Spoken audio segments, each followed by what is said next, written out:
बोलो सदगुरुदेव भगवान की की जय। तो एक महाराष्ट्र की जिज्ञासु भक्ता है, राजमणि नाम है। उनका एक सवाल है, अब भगवान हृदय में रहते हैं और ये भी पता है पाप कर्म भोगना पड़ेगा, फिर भी हम पाप क्यों करते हैं, ये सवाल है। तो पाप कराती है हमारी कामना, हमारी इच्छा, हमारे इंद्रियों का सुख। 5 टाइप का सुख चाहते हैं ना हम। कौन कौन से सुख है? 5 ही कामना है, 5 ही ज्ञान इंद्रिय है। तो एक तो कामना रहती है कि ये कह रहा है मेरे को बहुत दिव्य सुगंध कोई ऐसी चीज दो। उससे पहले आंख कह रही नहीं, पहले मेरी सुनो, क्या कोई अच्छा रूप दिखाओ मेरे को। वो कहता है इनको छोड़ो जी, मेरे को कोई ऐसी चीज सिखाओ जिससे मेरे को रस मिले। वो कह रहा नहीं, जीवा कहती है मेरे को कोई टेस्ट खिलाओ कोई चीज। और ये इंद्रियां और ये त्वचा कहती है मेरे को कोई ऐसी चीज पकड़ाओ जिससे मेरे को सुख मिले। ये 5 सुख, 5 कामना, छठी कोई कामना नहीं है। क्यों? 5 ही ज्ञान इंद्रिय है।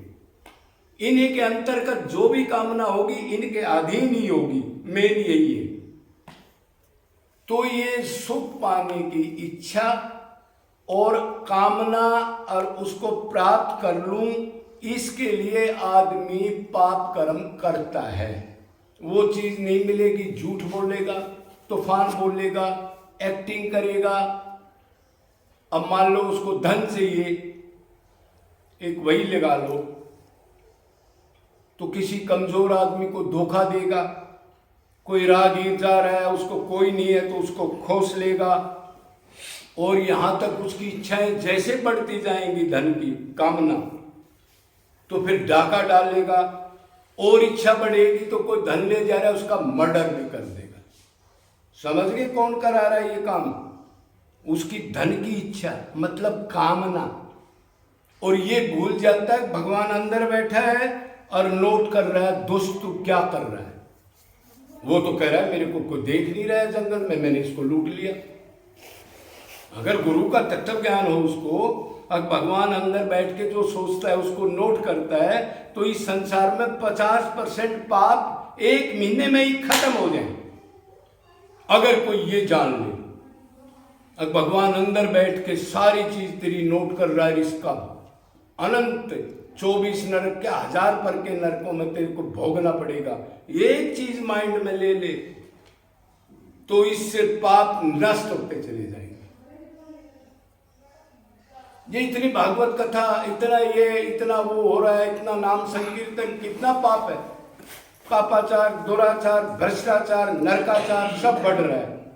एक कमी, उसको ये नहीं पता, वो अंदर हृदय में बैठ के नोट कर लेगा, किसी चीज को दंड नहीं मिलेगा। इसको सारी आने याद रखे तो आदमी सावधान हो जाए। तो भगवान हृदय में बैठे और फिर हम पाप क्यों करते हैं? तो भगवान तो कह रहा है जीव कर्म करने में स्वतंत्र है। मैंने वेद शास्त्र बनाए, मैंने संतों को भेजा, फिर भी नहीं मानता, तो मैं तो बैठ के नोट करता हूं, दखलंदाजी नहीं देता। अब उसकी इच्छा के अधीन, इन इंद्रियों को सुख पाने की इच्छा के अधीन, उसको प्राप्त करने के लिए तरह तरह की झूठ, कपट, छल, ये पाप करता है। समझ गए पाप क्यों करता है? भगवान तो सिर्फ नोट कर रहा है ना बैठ के, दखलंदाजी नहीं देगा तू पाप क्यों कर रहा है। हाँ, आत्मा जरूर उसकी कभी, या बुद्धि कभी कभी कहती है अरे गलत काम है, लेकिन मन इतना हैवी है, उसकी कामना इतनी है प्राप्त करने की, इसको प्राप्त कर लेता हूं, करना ही है, तो वो दुष्कर्म कर बैठता है। उसका बार बार चिंतन करेगा, किसी चीज को प्राप्त करने का जितना चिंतन करेगा उतनी आसक्ति बढ़ेगी। एक आदमी का लॉस हो गया, करोड़पति है, वो प्रारब्ध से रोड़पति हो गया, मतलब सारा धन नष्ट हो गया। अब वो बार बार चिंतन कर रहा है, लोग क्या कहेंगे, मेरा क्या होगा, सब कुछ बिक गया। और ज्यादा चिंतन करेगा तो फांसी तक लगा लेता है। ये चिंतन ऐसी चीज है। और किस लिए कि फांसी लगा रहा है, मेरे को सुख मिलेगा। क्यों? सुख के बगैर तो कोई आदमी काम कर ही नहीं सकता। चाहे चोरी करे, चाहे जारी करे, चाहे पाप करे, चाहे भक्ति करे, सुख की इच्छा से ही करेगा। चाहे बाथरूम जाए, चाहे खाना खाए, चाहे उठे, चाहे बैठे, सुख की इच्छा से। तो सुख कैसे मिलेगा उसको? सुख इसलिए मिलेगा कि मैं दुखी हूं, मेरा धन नष्ट हो गया, मैं मर जाऊंगा, तो ये चिंतन खत्म हो जाएगा एक बार। वो ये नहीं जानता आगे तेरी क्या हालत होगी। तूने अपनी आत्मा का आनंद किया है, उसमें तो शरीर भी नहीं मिलेगा, ऐसे ऐसे नरक मिलेंगे।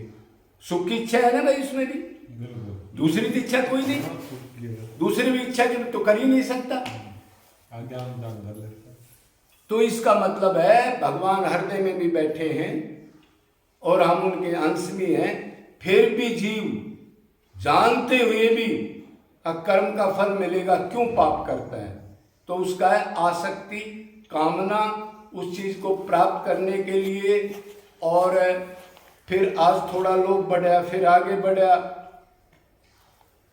तो इसलिए एक श्लोक कहा है, दया धर्म का मूल है, लोभ पाप अभिमान, तुलसी दया न छोड़िए जब तक घट में प्राण।